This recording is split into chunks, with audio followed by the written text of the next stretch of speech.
Et vous, pharmacien d'officine, que pensez-vous de ces génériques? Pour le savoir, nous sommes allés à la rencontre de certains d'entre vous. On vous écoute.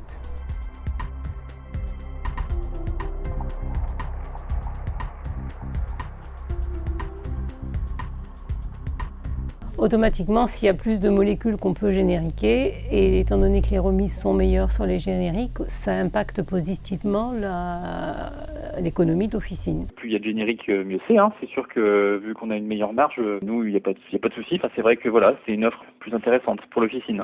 Au niveau de l'économie de l'officine, c'est quand le générique a été mis en place par Martine Aubry il y a déjà plus de 10 ans maintenant, elle avait calculé une marge qui ne nous faisait pas perdre de marge quand on délivrait un générique par rapport au Princeps. Et grâce aux remises que nous accordent les génériqueurs, notre marge s'est pas mal développée, en tout cas ne perd pas, alors que notre chiffre d'affaires est en diminution. Aujourd'hui, la profession est perfusée par les remises génériques. Donc plus le champ des génériques est élargi, mieux c'est. Économiquement, c'est vrai que sur le chiffre d'affaires global, il y a une baisse parce que les génériques sont forcément moins chers, mais il y a une meilleure marge, il y a une reprise des périmés par les labos, c'est plus simple à gérer en commande directe, donc globalement on s'y retrouve.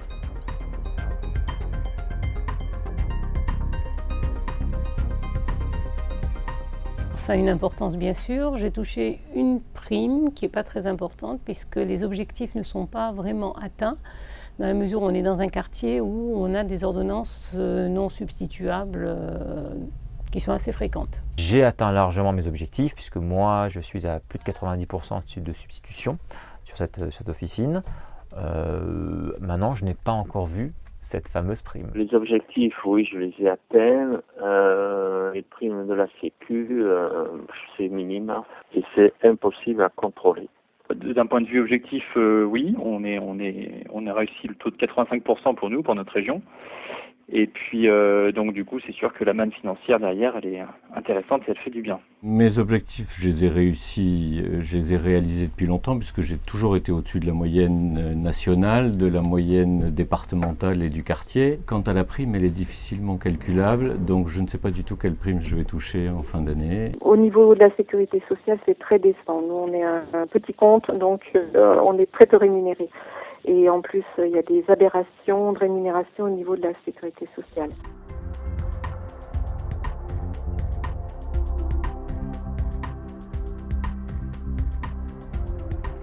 Il n'y a pas de raison que les génériques marchent en Europe et dans le reste de l'Europe et pas chez nous. Si vraiment c'est une vraie source d'économie pour tous les Français, tant mieux.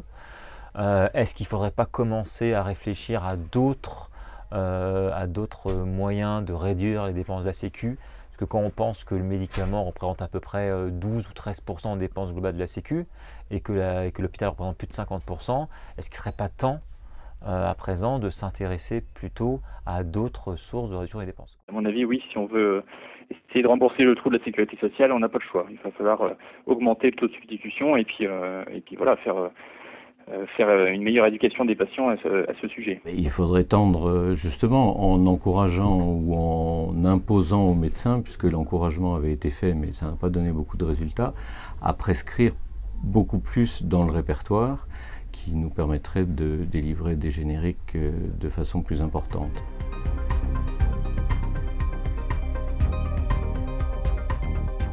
En tant que pharmacien, moi je leur explique que la molécule, c'est le principe actif qui est important, qu'en fin de compte, que le générique justement est employé dans le reste du monde sans aucun problème, et que je ne vois pas pourquoi en France, il n'y aurait qu'en France où on aurait des problèmes. J'essaye par diverses méthodes de leur montrer qu'ils n'ont rien à craindre, qu'ils doivent faire confiance au laboratoire, qu'ils peuvent nous faire confiance. Les gens font plus confiance aux médias, ce que disent les médias, que ce que nous on dit. On se bat au quotidien parce que c'est une bagarre quotidienne, même si on est farouchement pour le générique, on commence à devenir un peu fatigué de cette bagarre. En permanence, on a besoin de répéter le discours sur la qualité du générique. Apparemment, c'est un problème franco-français, le problème, la peur du générique, parce que dans les autres pays, ça pose aucun problème.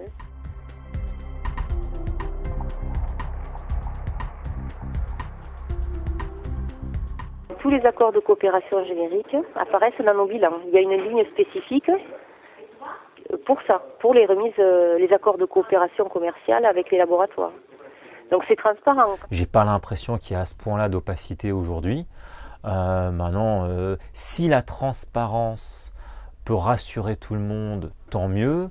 Si la transparence est une excuse bidon pour pouvoir aller encore plus taper sur le prix des médicaments et qu'on soit encore une fois les dents de la farce, bon. Je pense qu'on est déjà assez transparent et que si c'est plus de transparence pour diminuer notre marge, c'est dommage. Je trouve que ce serait bien que ça devienne transparent tout ça, parce que je pense que le ministère de la Santé n'est pas dupe. Ils connaissent très bien les contrats de collaboration avec des fausses distributions de leaflets ou autres accessoires.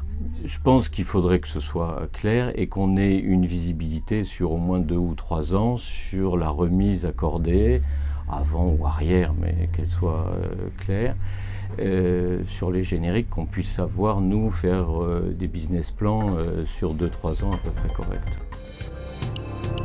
Nous reviendrons bien sûr sur le sujet des génériques à l'occasion du salon Pharmagora qui aura lieu, je vous le rappelle, à Paris, à la porte de Versailles, les 29 et 30 mars prochains. Venez nombreux, nous attendons. Merci de votre fidélité. À très bientôt.